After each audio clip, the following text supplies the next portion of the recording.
જય શ્રી કૃષ્ણ મિત્રો, મારી ચેનલમાં આપ સૌ મિત્રોનું હાર્દિક સ્વાગત છે. મિત્રો, પુરુષોત્તમ પવિત્ર માસ ચાલી રહ્યો છે. હવે પવિત્ર પુરુષોત્તમ માસને થોડા દિવસો બાકી રહ્યા છે. આપ સૌ વ્રત, તપ, જપ, દાન, સ્નાન વગેરે કરી રહ્યા હશો. આજની વિડીયોમાં આપણે અધ્યાય 26માં મહાત્મ્ય સાંભળશું. અધ્યાય 26માં વ્રત છોડવાની વિધિ જણાવવામાં આવી છે. મિત્રો, અધ્યાય 25માં આપણે સાંભળ્યું કે મહર્ષિ વાલ્મીકી રાજા દ્રઢધન્વાને વ્રતનું ઉદ્યાપન વિધિ કહી સંભળાવે છે. હવેની વિડીયોમાં આપણે સાંભળશું કે વાલ્મીકી ઋષિ રાજા દ્રઢધન્વાને વ્રત કેવી રીતે છોડવું તેની વિધિ સમજાવે છે. તો ચાલો સાંભળશું. મહર્ષિ વાલ્મીકી બોલ્યા, હે રાજન, પુરુષોત્તમ માસમાં જેણે એકટાણું કર્યું હોય તેણે બ્રાહ્મણોને જમાડવા જોઈએ. સુવર્ણનું દાન કરનારે ભાણામાં જે પીરસાય તે ખાઈ લેવું. ઉપવાસ કરનાર વ્યક્તિએ ગાયનું દાન કરવું. આમળાના વૃક્ષ નીચે સ્નાન કરનારે દહીં દૂધનું દાન કરવું. જે ભક્તે ફળનો ત્યાગ કર્યો હોય તેણે ફળનું દાન કરવું. અનાજનો ત્યાગ કર્યો હોય તેને ઘઉં અને ચોખા દાનમાં આપવા. જેને આખો માસ ભૂમિશયન કર્યું હોય તેણે ચાદર, ઓશીકું અને ગાદલાનું દાન આપવું જોઈએ.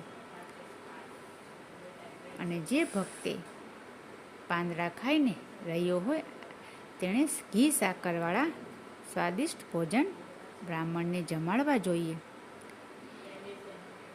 જે મનુષ્યએ નખ અને વાળ વધાર્યા હોય તેણે દર્પણનું દાન આપવું જોઈએ.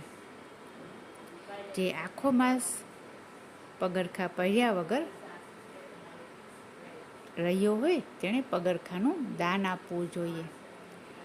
જે કોઈ ભક્તે એક જ પ્રકારનું ભોજન જમ્યું હોય તેણે 8 કળશ કે 8 ઘડાનું દાન આપવું જોઈએ. જે કોઈએ એકટાણું કર્યું હોય તે રાજા બને છે અને માત્ર સાંજે ભોજન કરનાર નિષ્પાપ બને છે. જે કોઈ મનુષ્યએ અડદનો ત્યાગ કર્યો હોય તે વૈકુંઠ લોકમાં વાસ પામે છે. જે બ્રાહ્મણ હોય તેણે આ માસમાં ઘાણી પીલાવવી નહીં.